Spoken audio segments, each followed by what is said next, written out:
नमस्कार मित्रांनो, stock take मराठीमध्ये तुमचं स्वागत आहे। आजच्या व्हिडिओमध्ये आपण Redmi Note 7 Pro आणि Realme 3 Pro यांचं कंपॅरिझन करणार आहोत। Redmi Note 7 Pro आणि Realme 3 यामध्ये जर महत्त्वाचा डिफरन्स म्हणलं तर त्या ठिकाणी तुम्हाला Redmi Note 7 Pro मध्ये फास्ट चार्जर दिलेला नाही आणि Realme 3 मध्ये त्या ठिकाणी तुम्हाला फास्ट चार्जर दिलेला आहे।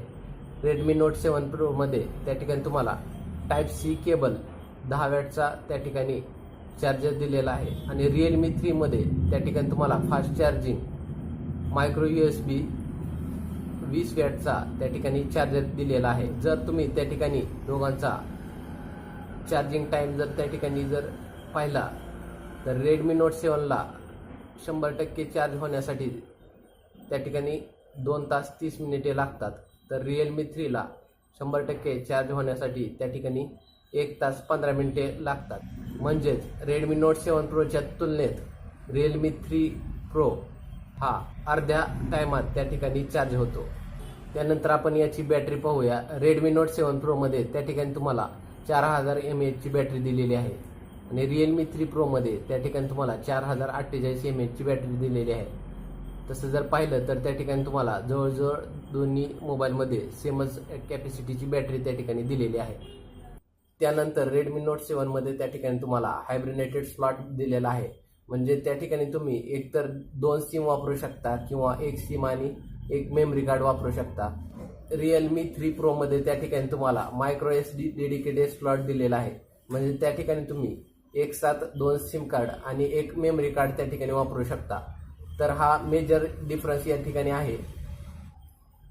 तसेच Redmiच्या सर्वच मोबाईलमध्ये त्या ठिकाणी तुम्हाला IR ब्लास्टरची सुविधा दिलेली आहे, ज्याचा वापर करून तुम्ही घरातील टीव्ही, सेट टॉप बॉक्स तसेच कुठलाही AC त्या ठिकाणी मोबाईलवरून कंट्रोल करू शकता किंवा त्याचा रिमोट म्हणून मोबाईलचा वापर करू शकता।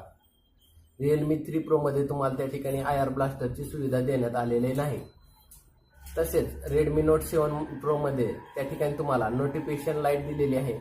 Realme 3 Pro मध्ये त्या ठिकाणी तुम्हाला कुठल्याही प्रकारची नोटिफिकेशन लाईट दिलेली नाही। Redmi Note 7 Pro मध्ये त्या ठिकाणी तुम्हाला 48 मेगापिक्सल बॅक कॅमेरा भेटणार आहे आणि Realme 3 मध्ये त्या ठिकाणी तुम्हाला 16 मेगापिक्सल बॅक कॅमेरा भेटणार आहे। बॅक कॅमेऱ्याचं जर आपण कंपॅरिझन केलं तर Redmi Note 7 चा जो कॅमेरा आहे तो Realme 3 पेक्षा थोडा बेटर आहे। त्यानंतर जर तुम्ही फ्रंट कॅमेऱ्याचं जर कंपॅरिझन केलं तर Redmi Note 7 Pro मध्ये त्या ठिकाणी तुम्हाला 13 मेगापिक्सलचा फ्रंट कॅमेरा त्या ठिकाणी मिळतो आणि Realme 3 मध्ये त्या ठिकाणी तुम्हाला 25 मेगापिक्सलचा कॅमेरा भेटतो। तर दोघांचं जर कंपॅरिझन केलं तर Realme 3 Pro मध्ये त्या ठिकाणी तुम्हाला फ्रंट कॅमेऱ्यातून Redmi Note 7 Pro पेक्षा बेटर त्या ठिकाणी पिक्चरची क्वालिटी त्या ठिकाणी पाहायला मिळते। त्यानंतर Realme 3 Pro मध्ये त्या ठिकाणी तुम्हाला super slow motion video recording दिलेली आहे as compare to Redmi Note 7 Pro।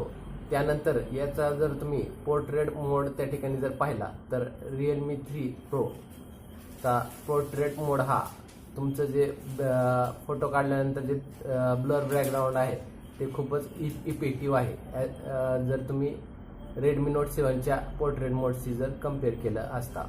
त्यानंतर Redmi Note 7 Pro मध्ये त्या ठिकाणी तुम्हाला इंटरनेट ॲप्समध्ये ॲड्स तुम्हाला त्या ठिकाणी दिसतील, तर Realme 3 मध्ये त्या ठिकाणी तुम्हाला कुठल्याही प्रकारच्या ॲड्स दिसणार नाहीत। तुम्हाला ही Redmi Note 7 Pro आणि Realme 3 Proची कंपॅरिझन कशी वाटली ते मला कमेंट करून त्या ठिकाणी सांगा।